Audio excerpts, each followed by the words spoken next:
Hey there everybody, Mr. Dickin here, and in this lesson we're going to be talking more about solving systems with three variables. More specifically though, we're going to be talking about real-world applications, so you can bank on seeing some word problems in this. My plan for this video is to go through start to finish one or two problems and then maybe set up the remainders. With these problems, setting them up is the hard part, and then the actual solving isn't anything different than what we've been doing. So let's see an example here. So here they're giving us a diagram. We've got some sort of an amphitheater going on. There's three different sections of seats. So we have the section A, section B, and then the lawn seats.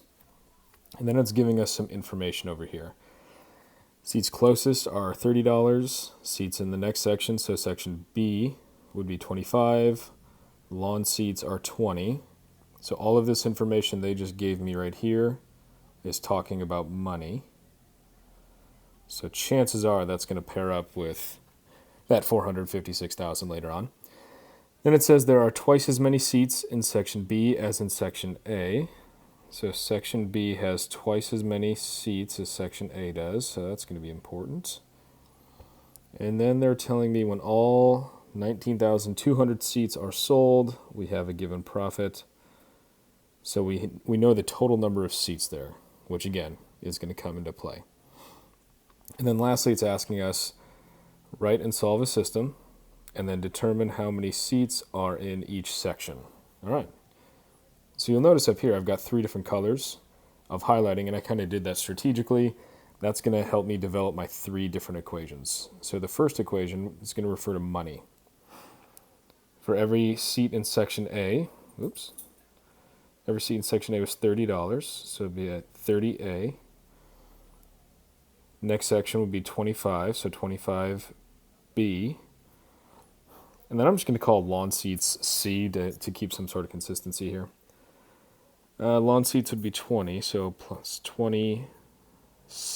And since that was all referring to money, we will set that equal to, it would probably help if I could write properly, 456,000. All right, next equation. I'll use the green sentence here. There are twice as many seats in section B as there are in section A.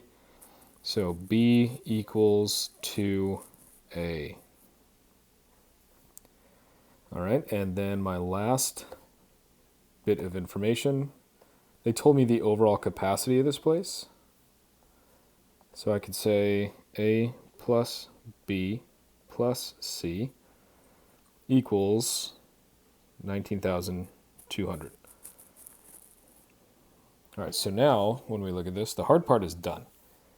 Coming up with these equations is typically the most troublesome. So now we've got a system of three equations. We can go through and solve. We could do either elimination or substitution. I'm leaning right now towards substitution just because I'm seeing this B equals 2A bit. So when I do that, if I were to plug 2A in for B right here, that would become a 50A. So I'd have 30A plus 50A. Well, let's just go ahead and let's call that 80A. We have 80A plus 20C equals 456,000. And then if I do that same thing, if I plugged in 2A for B right here, I'd have A plus 2A, so 3A plus C. 3A plus C equals 19,200. Now, some of you might be freaking out, right, because the numbers are kind of big. When we're dealing with systems, we can multiply each equation by a certain value to change the numbers and the coefficients. We can also divide, because multiplying and dividing technically the same thing.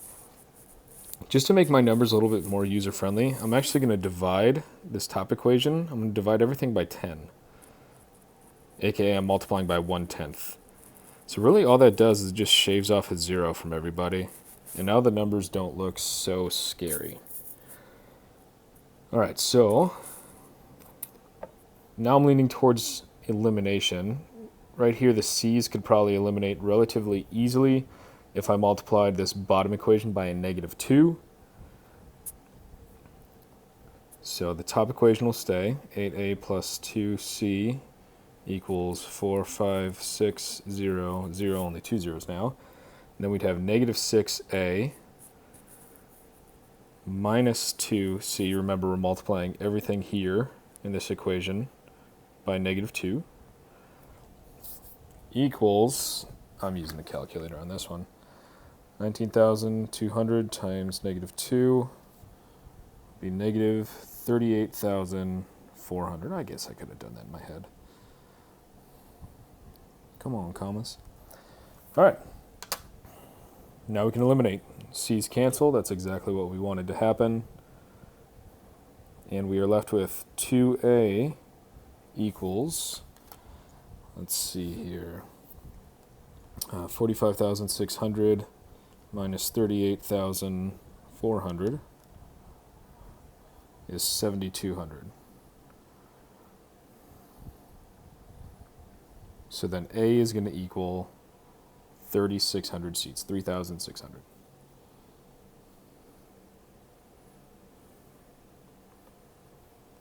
All right, cool. Well, now I've got my first variable. Let's find the second one. I'm going to backtrack to, let's see, we'll steal this equation. The numbers seem pretty user-friendly here.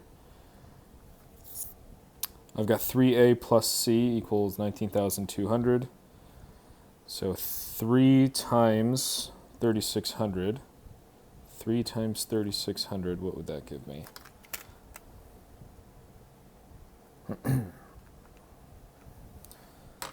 So 10,800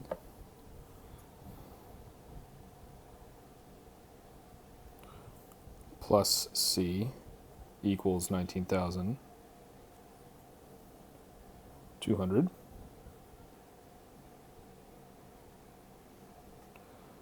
So then C is going to be, if I subtract that over,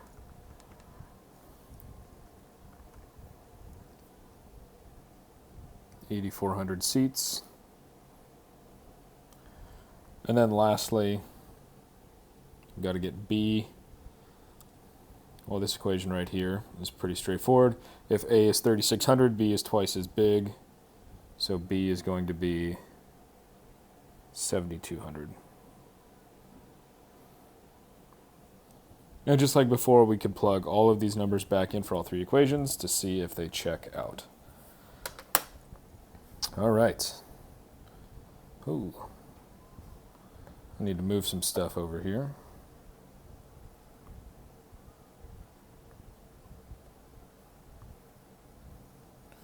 All right, next problem. We have a clothing store and the budget is $6,000 to restock 200 shirts. We have t-shirts, polos, and rugby shirts. They have a price on them. You want to have twice as many rugby shirts as you do polo shirts. All right, so let's see. Let's start with money.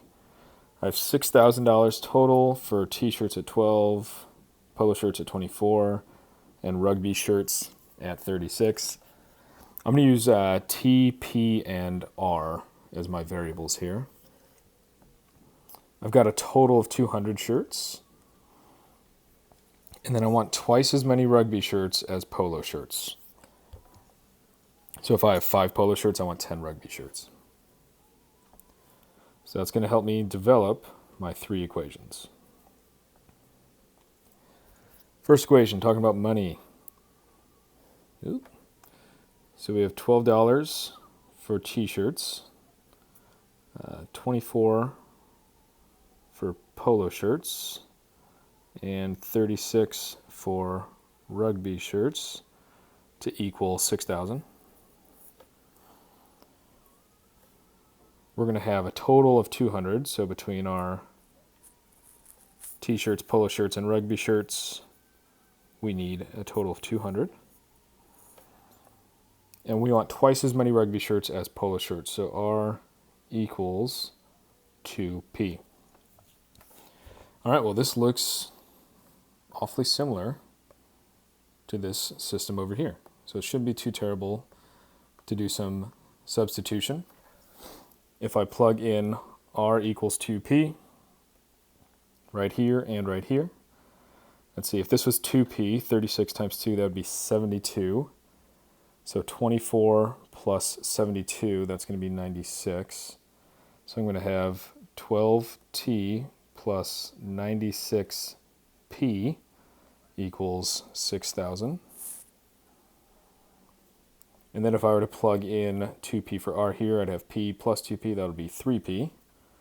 So t plus 3p equals 200.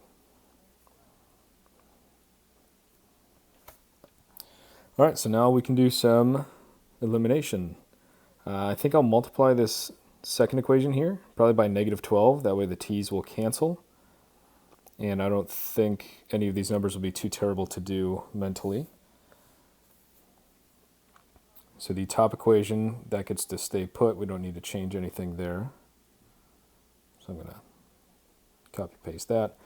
The bottom one would be -12t minus 36p equals, it'd be -2400.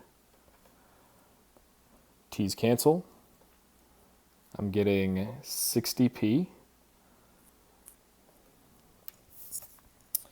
And then this would be 360. Let me just double check that real quick.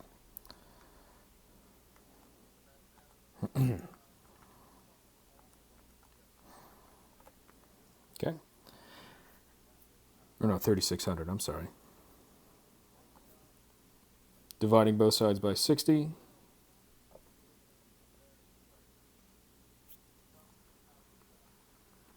And we're going to get P equals 60. So we need 60 polo shirts. All right, so now let's use that to figure out our other values. I'm going to go back and use this equation here. It's got nice user-friendly numbers. So I'm just kind of snag that. So if P is 60, then 3 times 60, that would be 180. So T plus 180 is 200. Therefore, T is going to equal 20. And now I just need rugby shirts. Well, according to this equation, the number of rugby shirts has to be twice as many as the polo shirts. And we know how many polo shirts we have now. If there are 60 polo shirts, then there has to be twice as many for rugby. That would be 120 for the rugby shirts. And again, we could go back through, plug all of these into our original 3 equations just to make sure everything checks out. If it does, great. If not, we need to backtrack and figure out where we went wrong. All right, the last 2 problems, all I'm going to do is just simply set them up, and then solving them is going to be the exact same process. All right, so let's see. All right, a worker received a $10,000 bonus and decided to split it among 3 different accounts. Placed part in a savings account at 4.5% interest per year, twice as much in government bonds, paying 5%, and the rest in a mutual fund at 4%. His income was $455. How much was in each account? So I'm going to go with, let's go, I don't like to use S because my S's kind of look like 5s, so I'll say A, and then G, and then M. So A, G, and M will be my variables. So savings, the government bonds, and mutual funds. All right. So between these 3 accounts, he divvied up these 3 accounts from the $10,000. So these 3 accounts added together needs to equal $10,000. It said he had twice as much in a government bonds than he did in the savings account. So the government account, G, is going to equal 2A. And then the last equation is typically where people have issues, and that's where we're talking about interest.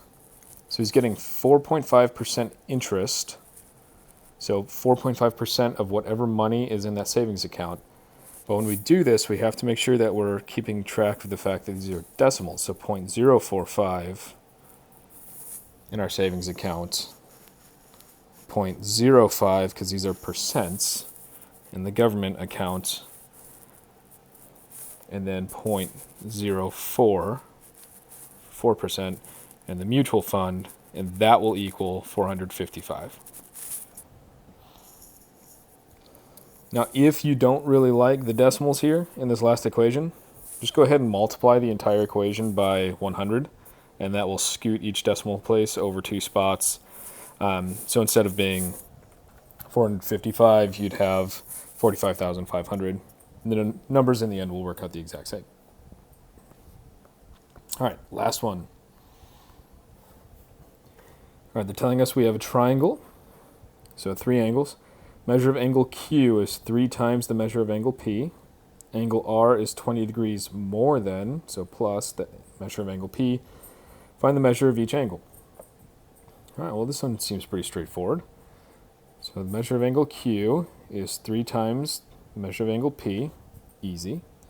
The measure of angle R is 20 degrees more than, so 20 plus measure of angle P. Find the measure of each angle. Okay, well, now we might be hitting a roadblock because I have 3 separate variables, but I've only got 2 equations. If I have more variables than I do equations, I can't possibly solve, so we might need to do some thinking here. They're telling me that we're dealing with a triangle, so hopefully we remember from our geometry days that all of these angles, when added together, should equate to 180 degrees. So now there's our third equation. This one we can actually do substitution twice, which is pretty awesome. So this Q equals 3P. You can throw that in for Q right here. This R equals 20 plus P. You can go in for R right there. So you'd have this last equation, after you substitute things in, will be completely written in terms of P's. So that should be solvable extremely quickly. All right, that's it for this video. As always, if you have any questions, please let me know. Good luck, have fun, be safe, roll tide.